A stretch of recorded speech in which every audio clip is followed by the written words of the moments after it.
이제 44장으로 넘어오면 오늘 오전 많이 왔습니까?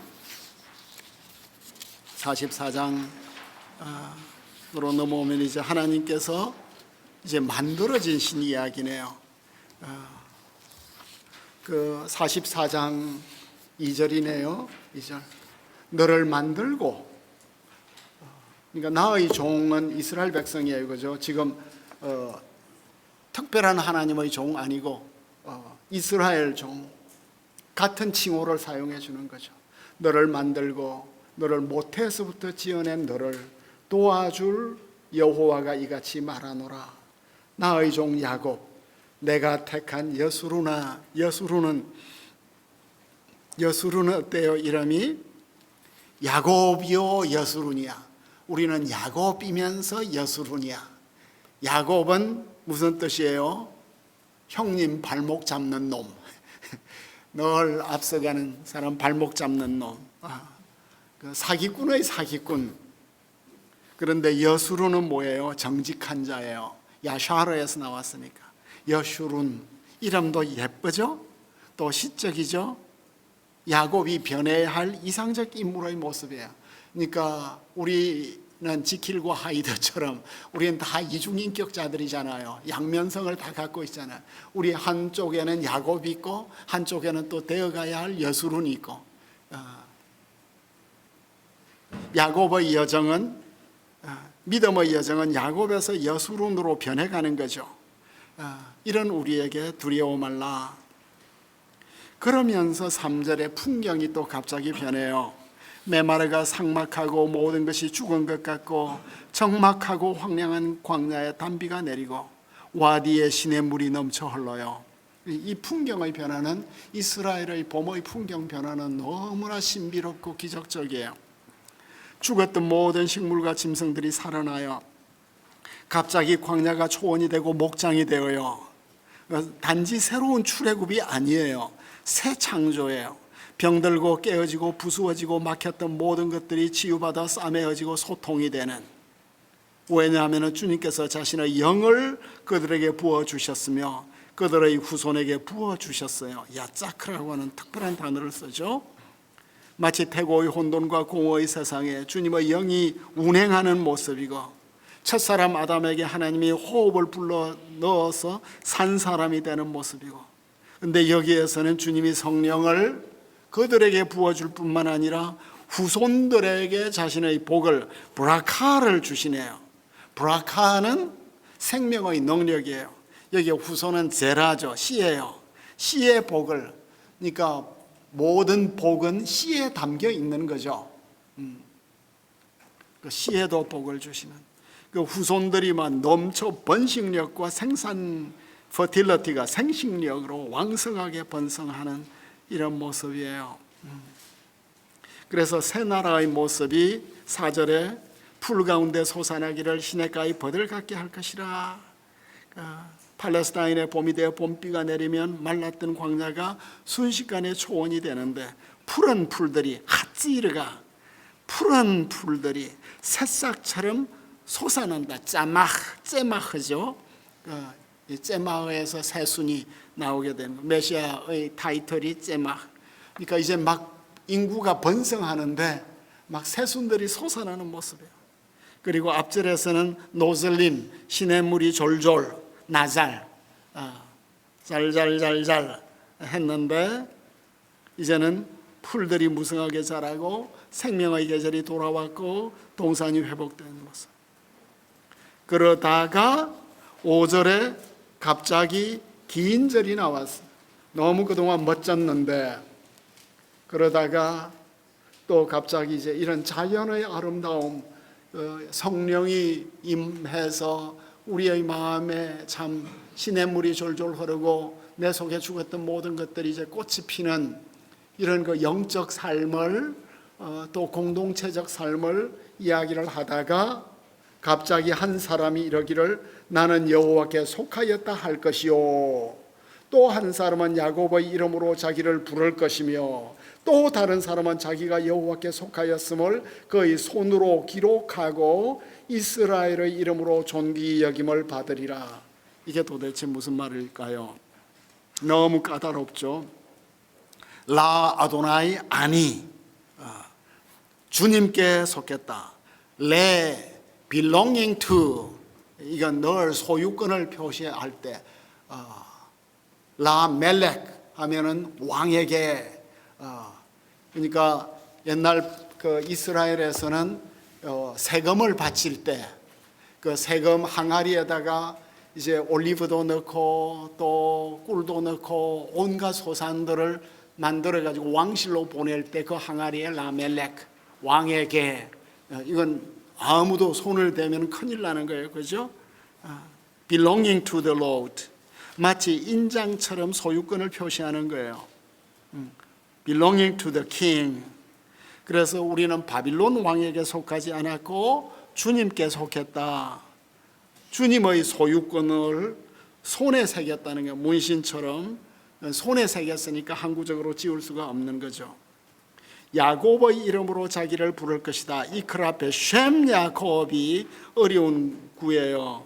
여기서 부르다 하는 건 이크라가 능동인가 수동인가 제기형인가, 지금 이 부르는 사람은 이스라엘 사람인가 이방 사람인가, 그리고 이 구는 이스라엘의 이름으로 존귀 여김을 받으리라 와 대꾸를 이루는데, 존귀 여김을 받다 카나는 동사 형태는 능동형이지만 수동형으로 또 번역되었어요.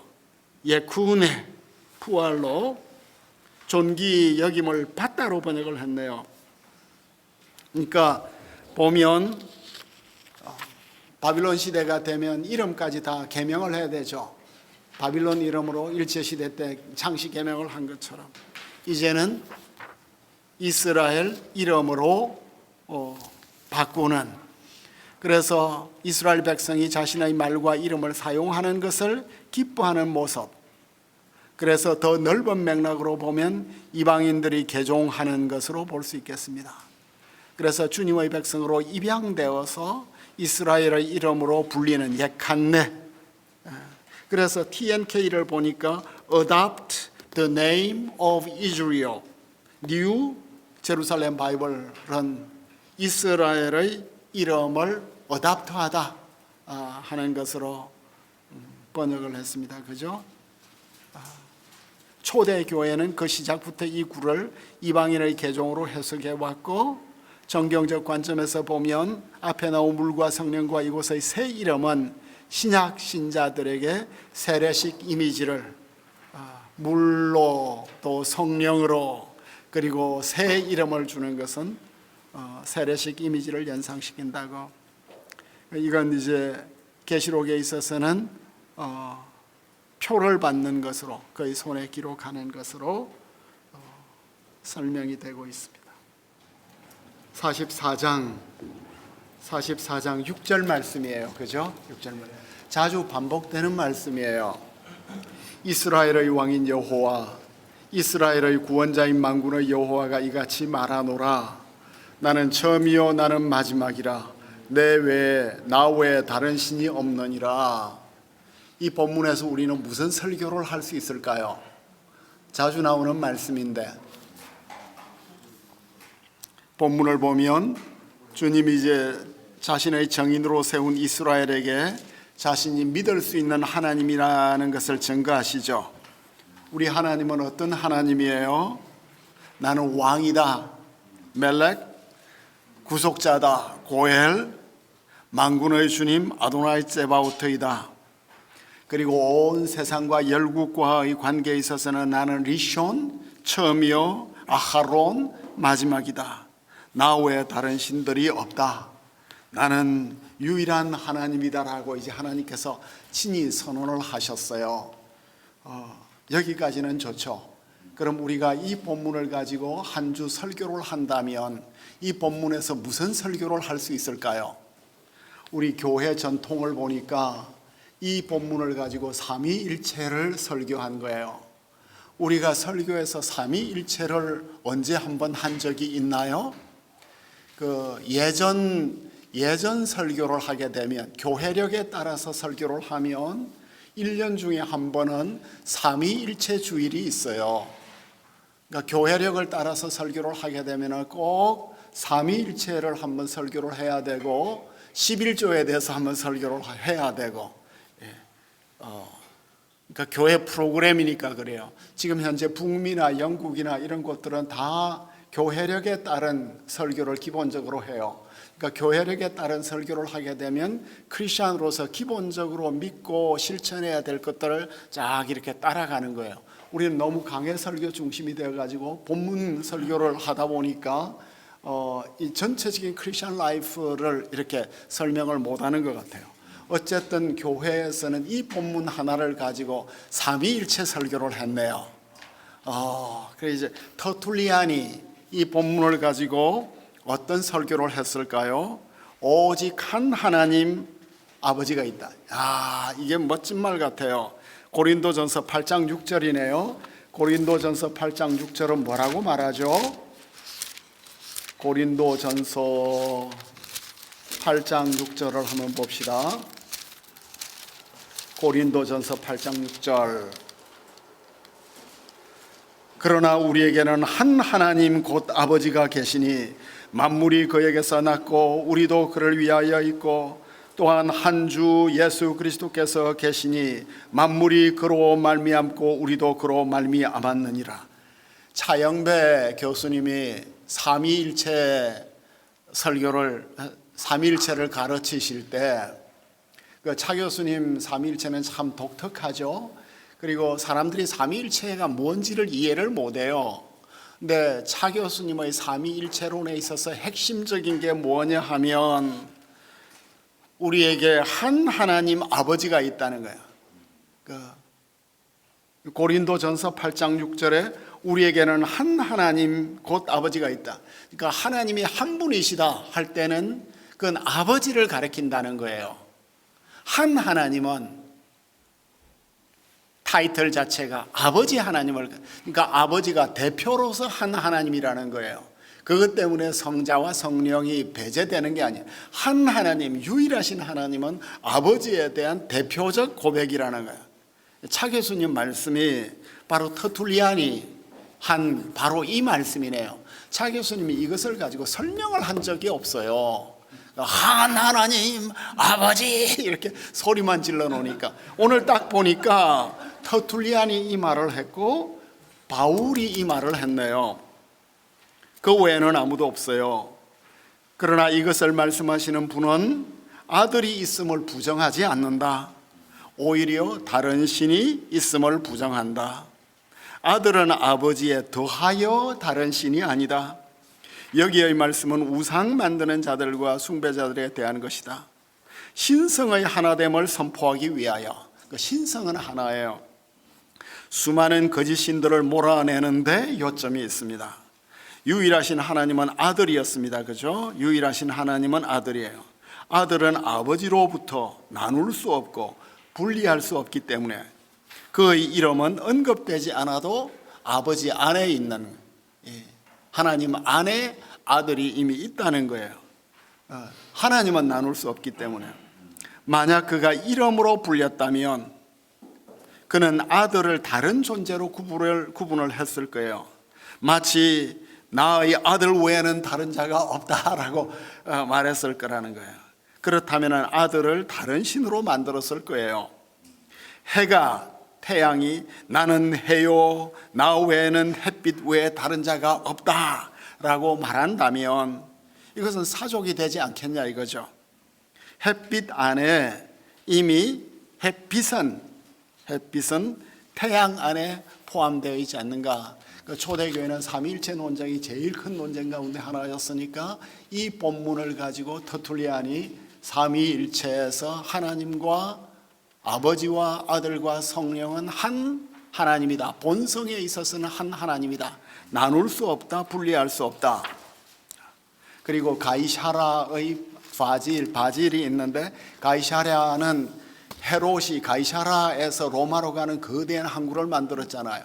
로마 총독부가 가이사라 중심으로 있었잖아요. 가이사라의 바질 감독이 오직 한 하나님 아버지 독생자 아들 한 성령이 계신다. 이 삼위일체 포뮬라를 이제 확정을 하죠. 우리는 각 인격들을 독자적으로 주장한다. 그러니까 성부도 성자도 성령도 독자적 인격이에요. 만약 그들을 함께 헤아리기 원한다면 경솔하게 계산을 하여 다신론에 빠지게 될 것이다. 우리는 하나에서부터 많은 것으로 계산하며 그들을 더하지 않는다. 하나로부터 시작을 해가지고 이게 세 개가 하나 둘 셋인가 혹은 첫째 둘째 셋째인가 이렇게 계산하지 않는다는 거예요. 그렇게 말하는 것은 부적절해요. 왜냐하면 나는 하나님이요 나는 처음이요 나중이라고 말하기 때문이에요. 이사야 44장 6절을 딱 가져와요. 나는 두 번째 하나님에 대해서 들어본 적은 없어요. 하나님은 처음과 나중이라고 말씀하시지 첫째 둘째라고 말하지는 않아요. 우리가 하나님을 예배할 때 우리는 각 위격의 독자적 성격을 고백하죠. 삼위는 위격이 독자적으로 세 분 계시다. Three persons죠. 영어로 말하면 three persons가 각각의 위격을 가지고 있다는 겁니다. 하나님의 신비를 여러 부분으로 분리하여 쪼개지 않고, 여기서 갑자기 모나키라는 말을 쓰는데 이 모나키가 무슨 뜻인지 전 잘 모르겠습니다. 군주권 곧 성삼위에서 하나의 원리 아버지를 굳게 붙든다. 쪼개지 않고 아버지를 대표로 붙든다. 그러함으로 우리는 하나님 아버지와 독생자 하나님을 묵상할 때 동일한 하나님을 반영하는 거울처럼, 동일한 하나님을 반영하는 거울처럼 한 형태로서 묵상한다. 이는 아들은 아버지 안에 있고 아버지는 아들 안에 있기 때문이다. 이는 한 분이 다른 분이며 다른 분이 한 분이다. 이와 같은 방식으로 그들은 하나이다. 위격의 구분으로서 그들은 하나와 하나이며 본성의 통일성으로 둘은 하나이다. 그러니까 three persons, one nature, 동일 본질로서 세 위격이 있다. 이제 그러니까 우리가 삼위일체 주일이 되면 이렇게 우리의 하나님이 삼위 하나님이라는 것을 명백하게 선포해 주어야 여호와의 증인들이 이 단일 신론처럼 이렇게 믿으려고 하는 것에 대한 적절한 비판을 해줄 수가 있을 것 같아요. 그래서 참 예기치 않게 이사야서 44장 6절에 와가지고 갑자기 이 삼위일체에 대한 이런 묵상을 하니까 참 가슴이 뻐근하고 그 이사야에서부터 모든 게 이렇게 출발해서 신약으로 넘어오고 우리의 교리의 뼈대를 이렇게 확실히 수립하구나. 어떻게 이 구절 하나로부터 이분들이 삼위일체 교리를 확립해가고 공교회의 고백으로 만들었을까? 이런 느낌을 갖게 되었습니다. 그래서 이제 다시 법정 상황으로 와서 다른 신들하고 증거를 두고 크로스 체킹하고 나처럼 외치며 알리며 설명할 자가 누구냐? 라기보다 외쳐보라. 우리말 번역에 대해서 제가 약간 이걸 좀 바꾸네요. 지시형인데 나처럼 외치며 알리며 설명할 자가 누구냐? 문장은 유려한데 이걸 끊어보면 외쳐보아라, 알려보아라, 설명해보아라. 여기서 설명하다는 동사가 아라크예요. 아라크는 증거를 일관성 있게 쫙 배열하는 거예요. 기성전결로. 그러니까 기도는 아라크하는 거예요. 기도는 하나님 앞에 내 케이스를 하나하나 시시콜콜 이렇게 다 배열하면서 하나님을 설득하는 거죠. 주님을 증거할 증거는 너무나 많고 무엇보다도 나는 영원한 백성을 세웠대요. 영원한 백성, 올람이에요, 그죠? 참 독특한 백성인데 오래된 백성이고 이건 이스라엘을 가리키죠. 그러니까 이스라엘은 속개나 썩이는 자식이지만 영원한 백성이야. 그리고 주님의 정인이에요.